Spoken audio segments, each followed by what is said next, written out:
আচ্ছা, আমাকে একটা কথা বলো তো, নিশ্চয়ই সবার লাইফে একটা করে প্রায়োরিটি লিস্ট আছে। তোমাদের সবার লাইফের এই প্রায়োরিটি লিস্টের মধ্যে নিশ্চয়ই ফার্স্ট, সেকেন্ড, থার্ড, ফোর্থ এরকম করে নিশ্চয়ই সবার ভাগ করা আছে।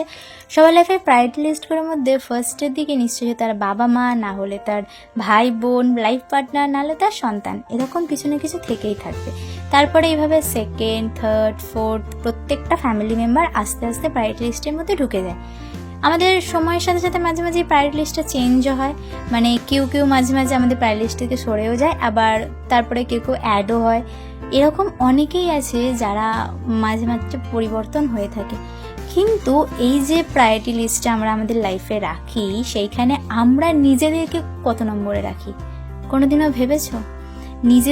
নিজের ব্যক্তিত্বটাকে আমরা কোনো দিনও ফার্স্টে রাখি না। হয় নিজের বাবা মা, না হলে নিজের পরিবারের কাউকে আমরা সবসময় ফার্স্ট পজিশনে রাখি।